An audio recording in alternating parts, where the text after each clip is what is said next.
রসুল হাদিস শরীফে বলেছেন, কোন মৃত ব্যক্তির শরীরে তোমরা বাড়ি দিয়ে হাড্ডি ভেঙো না।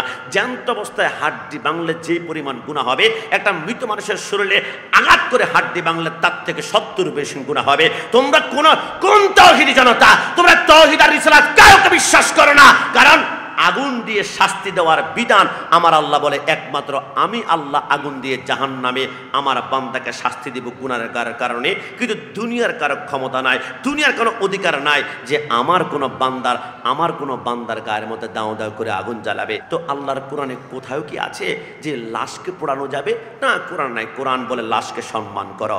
মিনহা খলাকনাকুম ওয়া ফিহা নুঈদুকুম ওয়া মিনহা নুখরিজুকুম তারাতান উখরা। যে মাটি দিয়ে তোমাকে তৈরি করা হয়েছে, সেই মাটিতেই তোমাকে দাপন করা হবে। সেই মাটি থেকে কিয়ামতের ময়দানে ইদাস সামাউ ফাতারাত ওয়া ইদাল কাওয়াকিবু তাসারাত তোমাকে উত্তোলন করা হবে। আর তোমরা কিসের তাওহীদি জনতা? তোমরা আল্লাহ রাসূলের প্রতি বিশ্বাস নাই। একটা কবর থেকে লাশ উঠিয়ে তৌহিদি জনতার নামে উগ্রবাদীরা পোড়ানো শুরু করে দিয়েছে। মুসলমান তো তুমি মুসলমান হয়ে হিন্দুদের মতো আচরণ করলে কেন? আফসোস লাগলো আমার। লোকটার বাড়ি হচ্ছে আপনার রাজবাড়িতে। তিনি নাম ছিল নুরাল পাগলা। তিনি 23শে আগস্ট মৃত্যুবরণ করেছিলেন। তিনার কবরকে কেন্দ্র করে আজকে জুমার নামাজের পরে তৌহিদি জনতার নামে উগ্রবাদী যারা আছে, এরা কবরটাকে খুঁড়ে ওইখান থেকে লাশটা বের করে রাস্তার মধ্যে পিটিয়ে পেট্রোল বোমা ঢেলে দিয়ে মৃত মানুষের উপর তারা আগুন লাগিয়ে দিয়েছে। এরা কোন তৌহিদি জনতা জানেন? এরা মন্দিরের ভিতরে মূর্তি পাহারা দেয় আর কথায় কথায় মাজারে আক্রমণ করে, আল্লাহর ওলিকে আঘাত করে। তোমরা আল্লাহর ওলির মাজারে আরেকবার আঘাত করে দেখো, গোলামানে মুস্তাফা আঘাত করে দেখো, মুহাম্মদ কা গোলামোं का কাফন ময়লা নেই হোতা। আল্লাহর ওলি যারা, এদের কাফন পর্যন্ত মাটি খায় নাই।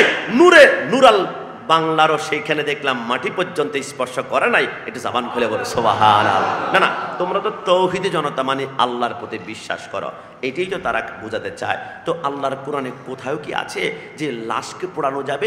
না, কোরআন নাই। কোরআন বলে লাশকে সম্মান করো।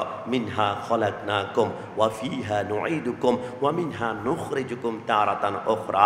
যে মাটি দিয়ে তোমাকে তৈরি করা হয়েছে, সেই মাটিতেই তোমাকে দাপন করা হবে। সেই মাটি থেকে কিয়ামতের ময়দানে ইদাস সামাউ ফাতারাত ওয়া ইদাল কাওয়াকিবু তাসারাত তোমাকে উত্তোলন করা হবে। আর তোমরা কিসের তাওহীদি জনতা?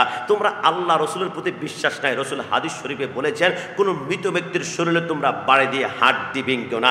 জ্যান্ত অবস্থায় হাড্ডি ভাঙলে যে পরিমাণ গুনাহ হবে, একটা মৃত মানুষের শরীরে আঘাত করে হাড্ডি ভাঙলে তার থেকে 70 বেশি গুনাহ হবে। তোমরা কোন তাওহীদি জনতা? তোমরা তাওহীদ আর রিসালাত কাউকে বিশ্বাস করো না, কারণ আগুন দিয়ে শাস্তি দেওয়ার বিধান আমার আল্লাহ বলে, একমাত্র আমি আল্লাহ আগুন দিয়ে জাহান্নামে আমার বান্দাকে শাস্তি দেব গুনাহের কারণে। কিন্তু দুনিয়ার কারো ক্ষমতা নাই, দুনিয়ার কোনো অধিকার নাই যে আমার কোনো বান্দার গায়ের মধ্যে দাও দাও করে আগুন জ্বালাবে। এই জন্য বলি, সন্তানকে তাওহীদি জনতাকে একটু দূর রাখবেন। তাওহীদি জনতা এরা কথায় কথায় উগ্রতা ছড়ায়। এরা কারবালার ময়দানে দেখিয়েছে তাওহীদি জনতা আল্লাহু আকবার ধ্বনি দিয়ে ইমাম হোসেনের বুকের মধ্যে সীমার বসিয়ে যখন চুরি চালাবে, এবার শিমরকে প্রশ্ন করলো, শিমর তুমি কি জানো না ইনি হচ্ছেন জান্নাতের যুবকদের সরদার, ইনাকে তুমি জবাই করছে কেন?